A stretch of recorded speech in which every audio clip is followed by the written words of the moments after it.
So I wanted to touch real fast on something that I have struggled with all weekend, and that's the turn signal on this car. So this video is going to be just for the turn signal to help people out in the future that are trying to put turn signals in their race car, so that hopefully we can clear some stuff up. So I was able to look at 1 or 2 different YouTube videos and kind of sort things out a little bit to help clarify it, but a lot of the videos are extremely messy. So often what happens with these kind of videos is you have a normal average Joe who decides to throw together a video to help people out, and that's amazing, that's great, I appreciate it, it helped me out.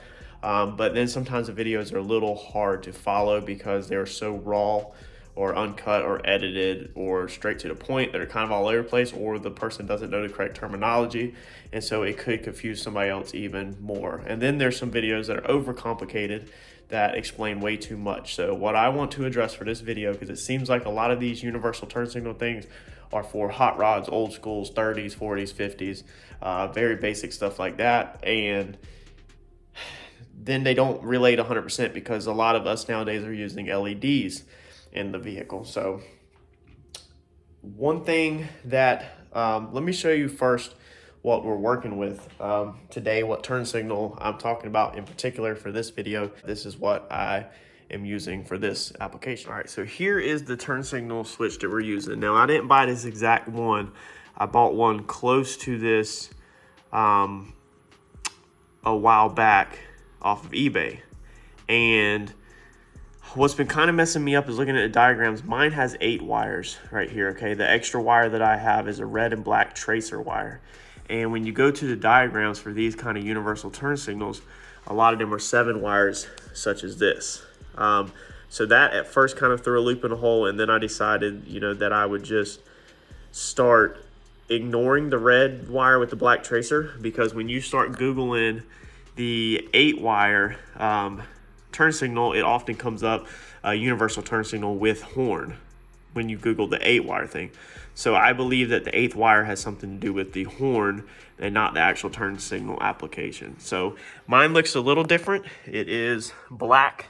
Okay, I went with a black one to kind of match the interior a little bit more. I have chrome trim up here, so the chrome stalk didn't matter, but you can see it's not like it's an eyesore like a big chrome one would be. But pretty much all of these, when you start looking on the internet, they're all pretty much going to be the same. The only thing you're going to run into is, different sellers who claims that they're better than others, and if you don't want to get it off eBay, or if you want to get it from some expensive company, but they're basically all the same, and the prices can be all over the place. I've seen some prices for $100 and some for supposedly a kit with there's one from Napa for $162. That's nuts. 38 is a little bit nuts when we just seen it for $17 on Amazon. Let's see here, 67 from Walmart. It's, it's still, you're just throwing your money away.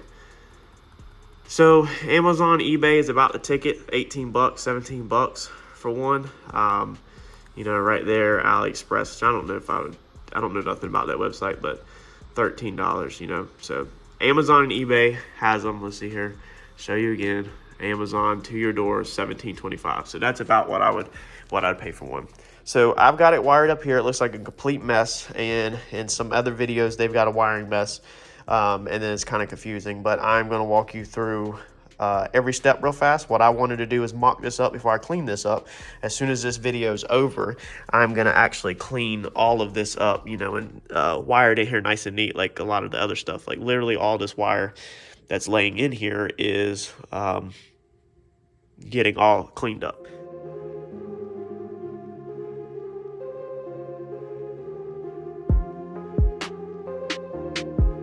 So I want to go over one thing right out the gate that another video said, in case you watched that one and you stumbled across it, is he said that this grounding strap right here that hooks your turn signal switch to your column is a ground. Okay, that's what he said.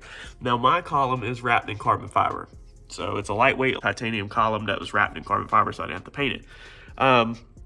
So what I did was I put a wire on here to test this, and then I just ran it down here to my ground. So this hose clamp that holds on your turn signal, I grounded it, okay? Now I just want to go ahead and show you that when we, let's see here. Okay, there we go. So when it's on and it's blinking, the turn signals are working, and I removed this ground, they continue to work, okay? So that tells me, obviously, that it's not a ground. So in his video, he said he couldn't get his to work without that strap being ground. But in my situation, it's not a ground. Okay, so that's not a ground. Now, the other wires were pretty much correct on this diagram. So the colors were all correct on mine: yellow, green, orange, brown. I don't need to sit here and show you, you know, how I ran all to mine or to what, but there's the wires that come out the top of my plug, you know, from the turn signal. This comes from the turn signal up there, okay? And all the wires were correct. Ignore these other wires. These are for bump box and line lock, stuff like that. But that is the red wire with the black tracer. That's the only extra that mine threw a curveball. Now, when mine come to this side, you can see that I changed some of the colors because I was using what I have available and not trying to go buy wires. So all the colors stayed the same beside the red with tracer. And then the orange right there turns to a purple. Everything else stays the exact same. I just didn't have an orange wire or red with tracer. So the red with the tracer, it turns into a light blue on mine, okay? This is not going to be for you. Yours is going to be a red with a tracer. So we can throw that one out of the way. Let's put this back up here. Okay, so my red with a tracer is laying right here.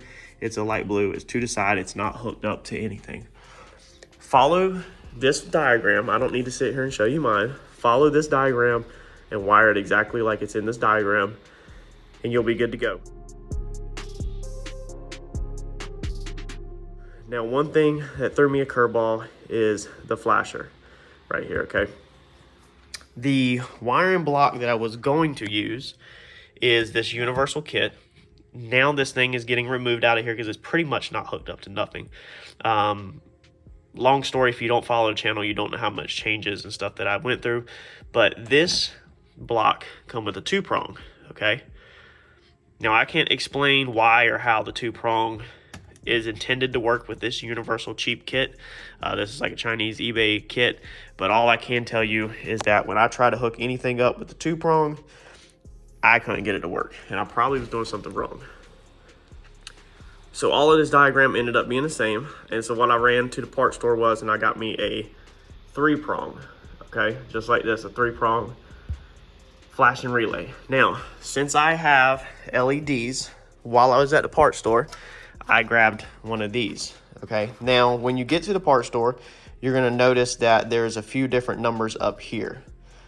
I can't confirm 100% what they're for, but I can tell you that if you'll look at these numbers, and if you'll look at the relay, or the flasher, I'm sorry, not the relay, the flasher, they have different styles. So this one has this on the side, the way it mounts, and if you look at other ones on the shelf, then they have also different mounting points. So if you're doing a custom application, I decided to go with this route so that I could get one of these mounts to slip in here and I can nutsert it to my panel and make it work.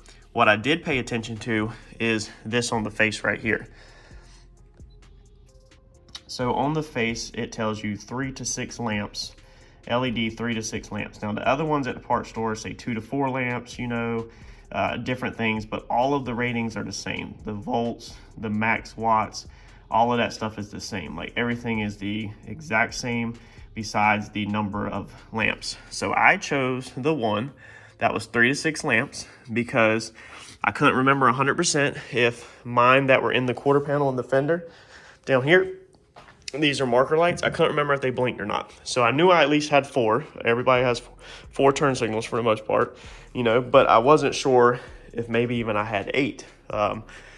So being I couldn't remember that, I went with the bigger one, which is a 3 to 6, and it worked as you just seen a second ago. So follow your directions on here. I can tell you that on the relay, my colors are correct. So I seen some video that the guy said right here on the face, okay, the corners have letters right here in the corners. You can see L, B, E, and I can't remember what that one says. So he said that he thought that since it was a B, he hooked blue to the B, and then, you know, black down there on that one, and red on that one, okay?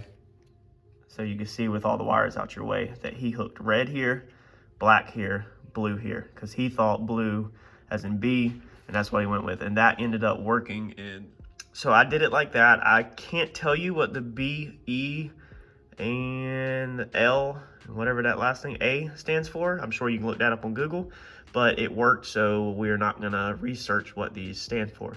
So you hook that up just like I just said. All I'm using is just clips because I temporarily was just confirming that all this works.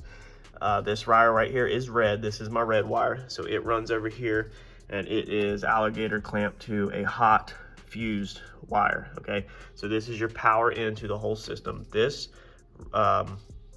red wire right here, okay, on your if you're looking at it prong, it's gonna be on your left side. That red wire needs to be fused. It can go anywhere you want, but it has to be fused. That's the power that comes in. Then your black wire, then your blue wire. When you hook it up just like that, following your instructions, and you use a 3-prong LED flasher and not a 2-prong and not an old school 3-prong flasher, because the old school 3-prong flashers, such as these, sometimes do not work with LEDs because of the load. The LEDs do not put enough load on these to make the little internals of these, you know, click on and off. So if you're having trouble with all that, I would definitely go with an LED flasher, or if you're building this from scratch, just go ahead and order you an LED flasher. Don't chance it. Hopefully that helps somebody. As you can see, just like I showed a second ago, mine work. It's working perfectly fine. Okay, the other side works. I don't need to show y'all. Hopefully that will help somebody. If you know what the other wire would be for, your red wire with a tracer, being it's not in none of the instructions I can find online, it's going to be that guy right there beside the red one. It's gonna be red with a black tracer. Comment down below, and I will pin your comment to the top to help others out, so that hopefully if they stumble across this, then they can figure this out. Because I'm telling you, I suck at wiring. If you're new to the channel, I'm gonna warn you, I suck at wiring. I'm paying somebody to wire the car. On the drivetrain side, all I'm doing is the body. It's all I'm doing myself. Turn signals, headlights, interior lights, stuff like that. Like, that's just basic stuff. But actually to wire the motor, it's a Procharged Coyote. So to actually wire the motor in the car, I'm paying somebody to actually do it. But hopefully this will help you out if you're wiring your race cars or trying to put turn signals in your street car. And maybe you'll join the channel and follow along with this build with y'all, with all of us. So like, comment, subscribe, and share. Hopefully this helps y'all, and I will catch you on the next one.